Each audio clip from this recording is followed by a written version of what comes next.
ရိုနယ်ဒိုရဲ့နောက်ဆုံးကမ္ဘာဖလားအကြိုစမ်းသပ်ပွဲပေါ်တူဂီနဲ့ချီလီပွဲကြိုသုံးသက်ချက်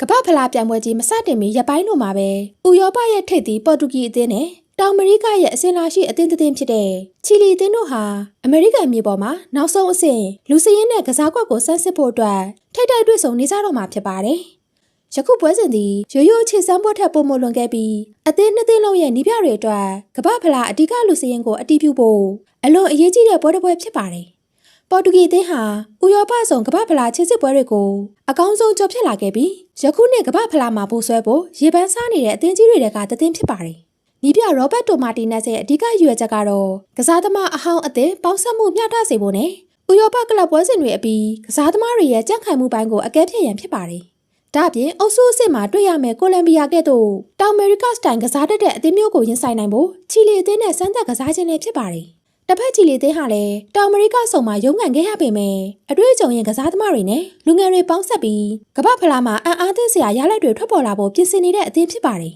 ။ချီလီအသင်းအတွက်ပေါ်တူဂီလိုကမ္ဘာအဆင့်ကစားသမားတွေစုစည်းနေတဲ့အသင်းကြီးနဲ့ကစားရခြင်းဟာသူတို့ရဲ့ခန်းစစ်ပိုင်းကျင့်လက်မှုကိုစမ်းသပ်ဖို့အကောင်းဆုံးခွင့်ရဖြစ်ပါတယ်။ဥရောပစတိုင်အမြန်နှုန်းနဲ့တိုက်စစ်မှုကိုဘလို့တားဆီးမလဲဆိုတာဒီပွဲမှာအဖြေရှာသွားမှာပါ။နံပါတ်2အဓိကစောင့်ကြည့်ရမယ့်အချက်များနဲ့ကစားကွက်သုံးသက်ချက်အသက်42နှစ်အရွယ်စီရိုနယ်တို့အတွက်နောက်ဆုံးကမ္ဘာဖလားပြိုင်ပွဲဖြစ်လာဖို့ရှိနေတာကြောင့်သူ့ရဲ့ကြံ့ခိုင်မှုနဲ့တွင်းကိုအာရုံခံနိုင်စွမ်းကိုဒီခြေစမ်းပွဲမှာစောင့်ကြည့်ရမှာပါ။ပေါ်တူဂီဟာနီးပြမာတီနက်စ်လက်အောက်မှာ4-3-3သို့မဟုတ်4-2-3-1ကစားကွက်တွေကိုအများဆုံးအသုံးပြုလေ့ရှိပြီးတောင်မန်တွေကနေအရှိန်ဟုန်ပြင်းပြင်းတိုက်စစ်ဆင်လေ့ရှိပါတယ်။ ဘရူနိုဖာနန်ဒက်နဲ့ဘာနာဒိုဆေးဗာတို့ရဲ့ကွင်းလည်ထိန်းချုပ်မှုကပေါ်တူဂီရဲ့အသက်သွေးကြောဖြစ်ပါတယ်။ချီလီရဲ့ကွင်းလည်ထက်ထောက်မှုတွေကိုသူတို့ဘယ်လိုကြော်ဖြတ်မလဲဆိုတာစိတ်ဝင်စားစရာပါ။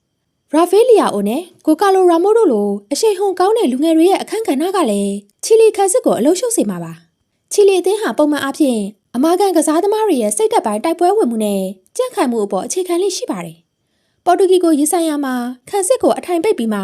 တံပြန်တိုက်စစ်ကောင်တာအထရက်စနစ်ကိုအဓိကအသုံးပြုလာနိုင်ပါတယ်။အလက်စစ်ဆန်းချက်လိုအတွေ့အကြုံရဲ့ဝါရဲတိုက်စစ်မှုတွေရဲ့ဥဆောင်မှုနဲ့အတူပေါ်တူဂီခန်းစစ်ရဲ့အမှားယွင်းကိုချောင်းမြောက်အမျက်ထုတ်ဖို့ကြိုးစားလာမှာဖြစ်ပါတယ်။နံပါတ်3နှစ်သင်းလုံးအတွက်ဖြစ်နိုင်ခြေရှိသောလူစရင်ပေါ်တူဂီအသင်း4-3-3ဂိုဒီယာကိုကိုစတာခန်းစစ်ဒါလော့စ်ရူဗင်ဒီယက်စ်အန်တိုနီယိုဆေဗာကန်ဆယ်လိုကွင်းလေပယ်လင်ညာဘရူနိုဖာနန်ဒက်စ်ဗီတင်ညာတိုက်စစ်ဘာနာဒိုဆေဗာစီရိုနယ်ဒိုရာမို့စ်ချီလီအသင်း4-2ဂိုကော့တီစ်ခန်းစစ်အစ္စလာမာရီပန်ဒိုင်ယက်ဆူအာဆိုကွင်းလေပါကာအာရန်ဂုစ်အိုဆိုရီဒိုနူးညက်စ်တိုက်စစ်ဗာဂတ်စ်အလက်စစ်ဆန်ချက်စ်နံပါတ်4ပွဲပြီးရလက်ခံမှန်းချက် Mad Prediction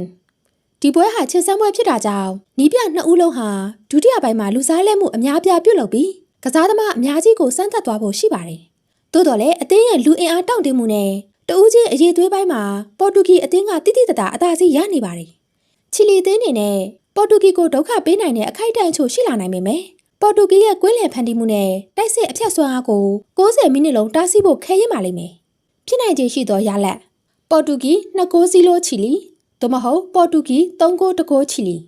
ဇွန်လ9ရက်နေ့မနက်စောစောမှာကစားမဲ့ယခုပွဲစဉ်ဟာကမ္ဘာဖလားမစတင်မီပေါ်တူဂီပရိသတ်တွေအတွက်အသင်းရဲ့အဆင်သင့်ဖြစ်မှုကိုအကဲဖြတ်ရမယ်ပွဲကောင်းတစ်ပွဲဖြစ်ပါတယ်။ပေါ်တူဂီအသင်းကမ္ဘာဖလားမှာဘိုးဆွဲသွားနိုင်မလားဆိုတာဒီခြေစမ်းပွဲရဲ့ခြေစွမ်းပြသမှုပေါ်မှာအများကြီးမူတည်နေတာမလို့လက်လွတ်မခံပဲစောင့်ကြည့်အားပေးတဲ့ပွဲစဉ်ကြီးဖြစ်ကြောင်းသုံးသပ်တင်ပြလိုက်ရပါတယ်ရှင်။ Channel လေးကိုလည်း Like and Subscribe လေးလုပ်ထားပေးပါအောင်နော်။ပရိသတ်များအားလုံးစိတ်ချမ်းသာခြင်းကိုယ်ကြီးကျန်းမာခြင်းနဲ့ပြည့်စုံကြပါစေရှင်။